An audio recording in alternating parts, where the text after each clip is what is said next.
Welcome to the Dealmakers podcast. The Dealmakers is a platform for leaders in the commercial real estate industry where they can share their personal stories, business insights, and industry secrets because we believe in spotlighting the real people behind the deals. I'm Asaf Raz. Let's go. Welcome to another episode of the Dealmakers podcast. And today I'm extra excited because I'm with one of my favorite also podcast hosts, the elite broker from Warehouse Hotline, Aviva Sonenrich. Aviva, it's been a long time coming. I'm so happy to have you on this episode, especially right now at this time. Thank you so much. And please present yourself, share to the audience who you are, and we'll take it from there. Asaf, thank you for having me. I have fond memories of us meeting in person for the first time in New York a few months back. To everybody listening, my name is Aviva. I am a warehouse broker, owner, junkie in Denver, Colorado, and I'm a third generation broker, a third generation warehouse peddler.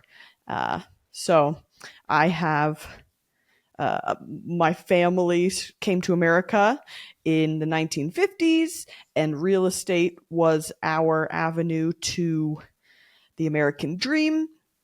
What I have found in my 10-year tenure in working in commercial real estate is that using the internet and the digital age was my avenue to push our business forward. And that's how we got here. Well, I think that you got there a little bit before, actually, with your grandfather. I want to hear that story, who bought his first warehouse in Denver in 1984, and you never met. Mm-hmm. Tell me a little bit of how you got into this business. I assume this is the story that got you into this business initially. Yes. So my grandparents fled Nazi Germany from religious persecution and came to Denver in 1951. A true immigrant story where they just had nothing and worked and worked and worked until they bought their first duplex, where they lived in one side and rented out the next. You know, my grandfather was illiterate, had no education, but he knew there was something to real estate. So the duplex turned into a triplex turned into a motel, and my family was in the motel hotel business for a couple decades. And that's when my grandfather discovered this warehouse. It's actually right behind me. In the 80s, warehouses were sort of like the butt end of the real estate business. But my grandfather recognized that there was still a need for them in our society. So that's how the first warehouse came to be. Then, starting in 1999, my dad caught on and syndicated a portfolio of like 10 warehouses, where he noticed that even though warehouses were not, there was no competition to buy them. They were not a trendy asset. They were actually looked down upon. So Dad bought a bunch of warehouses with friends and family for pennies on the dollar that we all still own, lease, and manage to this day. And then, you know, we happen to live in Denver, Colorado, which is the first state to recreationally legalize cannabis in 2010. That changed the entire dynamic of the warehouse industry in our state. And even after what we call the green rush, e-commerce came, and suddenly warehousing became the belle of the ball, one of the coolest asset classes in real estate, and in my opinion, continues to do so. So That doesn't only continue to do so, and this is something I really want us to focus on. Doesn't only continue to do so, but in times like this, especially in times like this, where people were not sure what's going on, it dominates right next to retail, right? The warehousing, data centers, and retail. All, by the way, all of these asset classes were not considered A-class asset classes. They were considered, just like you said, you would buy them maybe for pennies on the dollars. And then, fast forward, we're going through this downtime in real estate right now, like in specific asset classes, specific cases. It's not a whole thing, but interest rates and all that. We'll talk about in a second. But like this is literally dominating. Like Amazon made this such a dominant asset class. Can you explain a little bit about how you look at warehouses at modern times nowadays? What are you looking for in them? How do you understand if an asset is worth it to focus on? And what do tenants look for, especially? Sure. Look, you are talking about Amazon, right? The top tier tenant in the world. And then, I want you to think about your local plumber or Mm-hmm. your local roofing company, right? That would be not a bottom tier tenant, but the person who would be occupying the smallest unit. Yeah. Uh, these are our tenants, right? It's the online retailers to the trades and construction. So, somebody like your roofer in an economic downturn, there's still going to be roofing issues. There's still going to be HVAC issues. There's still going to be electrical issues. And these people need space. What are they looking for? Always, the funny thing about warehousing is that location is more so like location based off of highways. We're always looking for interstate access off of warehousing for logistical purposes. Uh, the higher the ceiling, the better the access into the unit, into the facility or the unit, the better.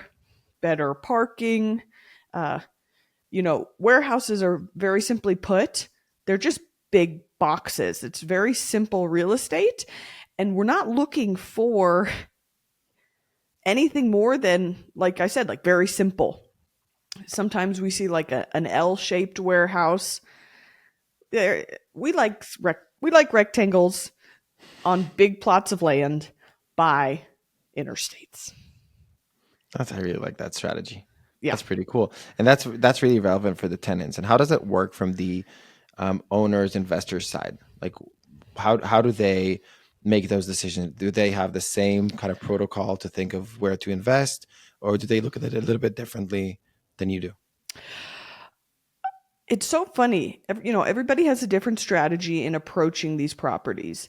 Um, it's so hard to say because when we buy properties, it's like I live in Denver. Denver proper has 2,200 warehouses. You work in the business for long enough, you've seen or been in a Most. significant percent of these Yeah. warehouses. Yeah. So you get to know them, you get to know their quirks. Um, what we would pursue on the acquisition side is not what, say, somebody who's just fleeing office on a 1031 would pursue on an investment. It's just like anything. Like we spend we have spent time and we have been in the trenches with a property that maybe wasn't as conducive to business for the tenant as well as another property. And that just takes time. It takes staring at these buildings, it takes being on site. Um, that's not to say that buying an L shaped property is a bad deal. It obviously always just really comes down to the numbers and what's your bottom line and how much can you extract from it? Always for owners, that's the way they look at it, right? Owners, investors, like how much money can I make out of it? And yes, I mean, I feel like if there's an obvious correlation between where the tenants would be, that's where the owners would be as well. And you obviously crack the code there on what type of properties they would come into and they would be part of. Does that make sense? Yeah. Oh, yeah. Yeah. Awesome. So let's talk a little bit about these like trends that we're seeing right now. And especially I want to talk about not the trends themselves because we're all having this conversation. Everybody's talking about office and everybody's talking about interest rates and everybody's talking about this so-called downturn and it's like insurance rates, construction rates, like everybody's having this conversation. I want to focus on something else, Aviva. I want to focus on the opportunities. And I just had an episode today where someone said, When there's blood on the streets, that's where people make money, right? And I was like, you know what? That makes a lot of sense. So, what are some of the opportunities that you're seeing right now, moving into next year, this year, end of this year, next year, and into the near and midterm future? Okay. So a big trend that we have seen is institutional buyers and funds coming in and buying up properties. Here's the catch. I get these calls from these folks all day, every day. Their criteria is this: we want multi-tenant industrial properties between 5 million and $15 million, or 5 million and 30, whatever. Great. Where the opportunity lies, in my opinion, is under 5 million. And these are the properties where it's an owner user who's currently occupying the space. They've had their business in there for 5, 10, 20, 30 years, and their taxes are going up, insurance is going up. Maybe they're not meant to be a landlord. The opportunity is in these, I don't want to say smaller opportunities, because a $4 million deal is not a small opportunity. But I see a lot of opportunities in these.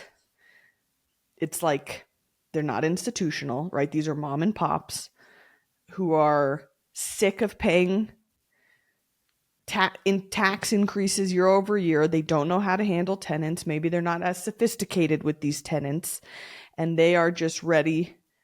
They're ready to get out. That's where I see the opportunity, and it's exciting. And you think that we'd see institutional investors and funds coming in and capturing on those opportunities at scale, or you still think it's going to be an opportunity for, like, the regular people like us, or the regular syndicators that actually run those businesses?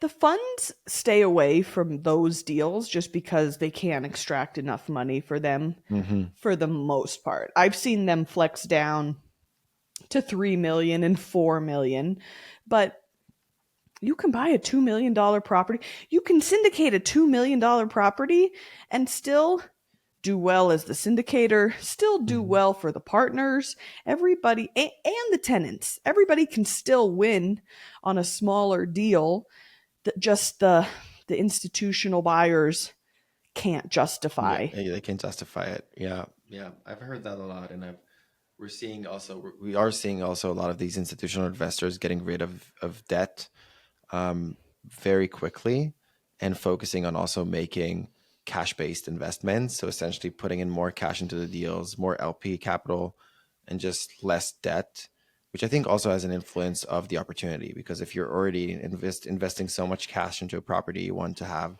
justification to how and where and when you'll see that money coming back, especially when you're doing it out of pocket, right? So yeah, Yeah. that makes a lot of sense. That makes a lot of sense. Awesome. So I'm keeping my obligation to the audience to keep these episodes between 15 to 20 minutes.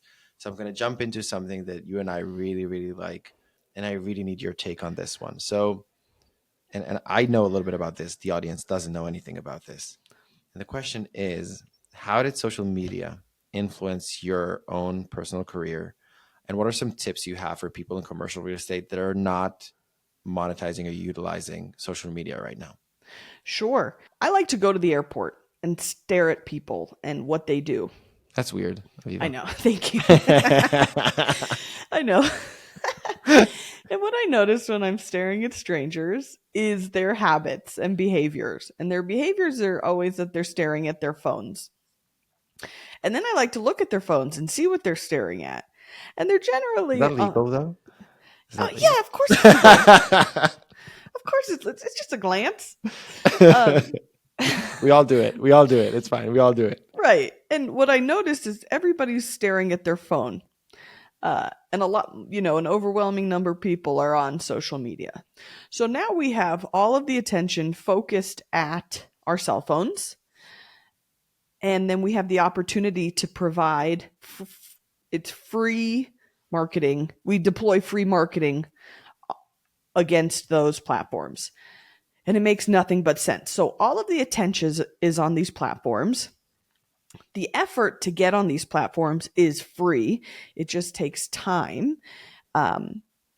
and understanding supply and demand, specifically in our industry, commercial real estate, which has been a historically gate kept industry, and it's really has been seen as a taboo thing to post on social media about it, leaves just nothing but opportunity for somebody in commercial real estate to get visibility at scale. And the coolest part about it is we're just getting started. Like, if you haven't posted until literally today, you're still like leaps and bounds ahead of just the curve in general. Mhm. And it has been colossal for my business uh, because ultimately, I want to be the warehouse woman of the internet. Do I have that opportunity? Yes, because I have Yes. very little competition. Like, look, talking about warehouses isn't the most glamorous thing, I but had a great conversation about warehouses when we just started this episode. I don't know about you. to me they're glamorous, and to a lot of people they are. So if I can become the person who talks about warehouses on the internet, then my inbound is going to look like that. I get calls from people all over the country with warehouses who want to buy, sell, don't know what to do, etc. It's creating that attention to stimulate business, and Mhm. that makes a lot of sense um, in the 21st century world that we live in. It's about damn time. And if anybody doesn't know what it looks like to be the most dominant player in the warehouse industry, you just need to look for this Commercial Real Estate Secrets podcast. I was interviewed there as well. Aviva is dominating. She also had a great interview with Gary Vaynerchuk. If anybody wants to see that, that was really one of the best interviews that I've seen, especially in a real estate podcast. I really enjoyed that. And she does bring a lot of value to the table, both when it comes to real estate, but also just generally providing value to people that want to understand how to grow their capital, make more money, make smart investments. And she brings in an amazing set of guests. Just a small shout out for you, Aviva, on that, because I really enjoy listening. I listen literally to every episode. And it's been Wow, great. thank Also, you. the last one with Michael is really good, and I'm waiting for mine in August. In a month, it's going to come out in a month. Um, yeah, but you need to follow this podcast. You need to follow Aviva on social. She's both on X, formerly Twitter, and LinkedIn, doing a lot of great work when it comes to the Warehouse Hotline, and generally commercial real estate. Um, but yeah, I think like leveraging that and making yourself a persona that is identified with something specific. Look, like for example, Gary, he's not identified in any way or connected in any way to warehouses, but it doesn't really matter, right? Where it positions you, Aviva, as a player in this space. Well, thank you for the kind words. I Yeah, it's a look. uh I grew up in a real estate household where every night at dinner the conversation was based around real estate, and I recognize that a majority of people don't have that privilege. And I have found that getting online and sharing what I have learned with the world is my outlet to pay it forward to people who are completely capable of dominating in this industry. They just didn't have a dad or an old man in the trenches. Yeah, is leveling the playing field for anyone to be really successful in this unbelievable industry. Yeah, and I think for me, the 2 cents I can add to this is keep putting out great content for people to learn from and read, and just be very, very consistent as you do that. You never stop, you'll make it happen. That's it. That's the goal. It just slowly but surely it grows. And I'm following your growth on social. It's been phenomenal. Um, so Viva, at the end of every episode, um, I have this one thing that I call the shameless plug. Okay. And the shameless plug is where you, Aviva, shamelessly plug in what you do, your business, what you're looking for today, what type of connections can be useful for you. Because we have different types of people within this audience, both owners, operators, GPs, investors, brokers. Like we have a really vast network of people listening to this podcast. And this is where you can shamelessly plug in your business and what you're looking for today. So please, Aviva, do that very shamelessly. I encourage you. Thank you, Asaf. Thank you for having me on the podcast. For all of you listening, if you like commercial real estate podcasts, definitely head over to my podcast, Commercial Real Yes. Estate Secrets, and follow, subscribe, get to listening. We try to bring a ton of value there.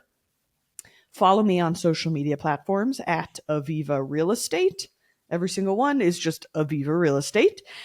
And then if you need a warehouse, head over, or want to get rid of a warehouse or have a warehouse question, go to warehousehotline.com, submit a contact, and you'd be surprised how fast I will respond to you. So Extremely fast. Aviva is super fast and efficient. Thank you so much for sharing all your valuable insights and experience with us today. It was really enlightening. I loved it. Thank you, Asaf. I appreciate you. It was awesome connecting with you and keeping in touch. Thank you. And to all our listeners, thank you for tuning into another episode of the Dealmakers podcast. If you enjoyed this episode, please be sure to subscribe so you never miss the next amazing guest that we're going to have. And we have a great list of industry leaders.